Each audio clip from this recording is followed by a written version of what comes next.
मुस्लिम शरीफ में हदीस है, नबी अलैहिस्सलाम जब मिंबर पे चढ़ते आपकी आवाज बुलंद हो जाती, आंखें सुर्ख हो जाती, गुस्से में इजाफा हो जाता। गुस्से के अल्फाज है, जैसा कोई जर्नैल अपनी फौज को तैयार कर रहा हो। नबी अलैहिस्सलाम का जो मिंबर का स्टाइल था ना, जुम्मे और ईद का, वो तारिक जमील या गामदी स्टाइल नहीं था, वो डॉक्टर इसरार वाला स्टाइल था।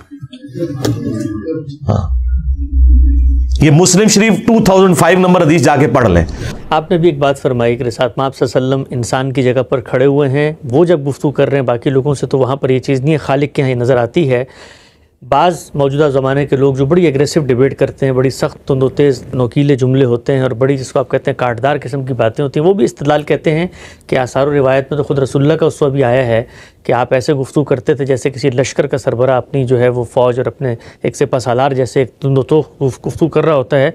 तो ख़ुद रिसात माब की भी निस्बत से बाज़ लोग इस्तिदलाल पैदा करते हैं और कहते हैं कि ये जो एग्रेसिव डिबेट है, ये जो सख्त किस्म की गुफ्तगू आगे बढ़ के जारहाना अंदाज़ है, इसकी भी दलील हमें पैगम्बर से मिलती है। पर क्या तबसरा किया जा सकता है, मारूं घुटना फूटे आँख। यानी जो हदीस में बात बयान हुई है वो तो ये है कि रिसालत माब सल्लल्लाहु अलैहि वसल्लम जब लोगों को ख़बरदार कर रहे होते थे तो ऐसा ही होता था जैसे कि किसी लश्कर को उसके दुश्मन से ख़बरदार किया जाता है। इसमें इस लब व लहजे की क्या दलील है? यानी उसमें तो ये बताया गया कि दर्दमंदी, जोश, जज्बा, रिसालत माब सल्लल्लाहु अलैहि वसल्लम बताते थे कि वो क़यामत है जो आने वाली है, मैं उसके बारे में तुम्हें ख़बरदार कर रहा हूँ। इसका इससे ताल्लुक़ क्या है? वहाँ डिबेट ज़ेर बहस कब है? वहाँ मुबासा हो कब रहा है? वो तो इंजार का उसलूब है जिसको बयान किया गया है।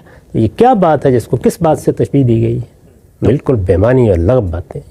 पैगम्बर साहब ये कहा जाता है कि एक ग़ज़वे में जिस वक़्त काफ़ी बड़ी तादाद में कुछ सहाबा शहीद हुए तो आप सल्लल्लाहु अलैहि वसल्लम ने काफ़ी दिनों तक सुबह जो है वो नमाज में बाकायदा बद्दुआएँ की उनके लिए, जिन लोगों ने वो किया था। उसको फिर कहाँ मामूल करेंगे? बद्दुआ करना कोई बुरी बात है? बद्दुआ का मौका होता है, करनी चाहिए उस वक्त। अगर कोई आदमी जुल्म का इर्तिकाब करता है, किसी बेगुनाह को मार देता है, तो क्या अल्लाह के सामने दुआ नहीं की जाएगी उसके बारे में? इसका इससे क्या ताल्लुक़ है? यानी इन बातों का आपस में क्या रब्त है जो बातें कही जा रही हैं? मेरे ऊपर अगर कोई आदमी जुल्म करता है तो मेरे सामने ये रास्ता है, मैं या तो उसका बदला लूँगा, अगर मैं कमज़ोर हूँ तो अपने रबी से दरख्वास्त करूँगा। तो अपने रब से क्या दरख्वास्त करूँगा? यही करूँगा ना कि इस ज़ालिम का हाथ तू अब पकड़। तो यही दुआएं रसूलुल्लाह सल्लल्लाहु अलैहि वसल्लम ने उन ज़ालिमों के बारे में की हैं जिन्होंने बाकायदा सहाबा की एक जमात को पहले ये कहकर अपने साथ लिया कि हमारी तालीम देने के लिए जाएंगे, और उसके बाद उनको कत्ल कर दिया और उनकी लाशों के टुकड़े किए, और जिस तरह का मामला किया उसके बाद क्यों तो बद्दुआ न की जाए उनके बारे में। तो हम सब इससे इस्तिदलाल ये किया जाता है कि अगर रिसालत माब सल्लल्लाहु अलैहि वसल्लम ने दीन के हवाले से उनको महसूस होता था कि कोई शख्स जालिम है, उसके बारे में बद्दुआ की है, तो हम लोग अपनी तकरीरों में उन मौलवियों के बारे में, उन उलमा के बारे में, उन मसालिक के रहबरों के बारे में क्यों नहीं कह सकते जो हमारी नज़र में गुमराह हैं, खुदा के दीन को मस्ख़ कर रहे हैं? लिहाजा हम तो पैगम्बर के उसवे के मुताबिक उनके बारे में बद्दुआएं करते हैं और अल्लाह ताला से दरख्वास्त करते हैं कि इनको ज़मीन क्या इस्तिदलाल है? नहीं, बात कोई है, उससे एक दूसरी चीज़ की तमसील पैदा कर दी। गुमराह हैं, गुमराहों के ख़िलाफ़ रिसालत माब सल्लल्लाहु अलैहि वसल्लम ने कौन सी कुनूत नाज़िला पढ़ी है? भाई एक गिरोह है जिसने जुल्म का इर्तिकाब किया है, जिसने इंसानों की जान ले ली है, जिसने धोखे से लोगों को कत्ल कर दिया है। इन दोनों बातों का क्या ताल्लुक़ है आपस में? अगर कोई मज़लूम आदमी अपने जुल्म पर फरियाद कर रहा है और एक मौलवी साहब तकरीर करते हुए अपने मुखालिफिन को गाली दे रहे हैं, आप ये कहेंगे ये एक ही काम है। इसलिए इन दोनों बातों का कोई ताल्लुक़ नहीं है। आखिरी सवाल हम सब इस मौजूद से मुतल्लिक़ कहा जाता है कि जो आम आदमी है वो ये इस्तिदलाल की बारीकियाँ और ये जिसको आप कहते हैं पेचोताब, और आप उसको बताएं जी इसमें असल माखज़ में ये चीज़ें हैं, इनको नहीं समझता। उसको तो आपने किसी गुमराही पर मुतनब्बे करना है तो एक तरह से हथौड़ा मारना पड़ेगा तब वो समझेगा।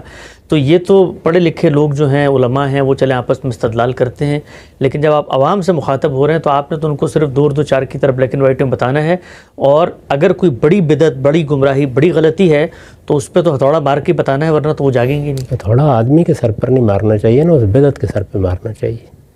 तो आप उस नज़रिए पर तनकीद करें जो भी करनी है आपको, और जिस लहज़ लहजे में भी करनी है, उसमें दुश्मन मुमकिन नहीं होता ना, उसके लिए तो कोई आदमी चाहिए होता है।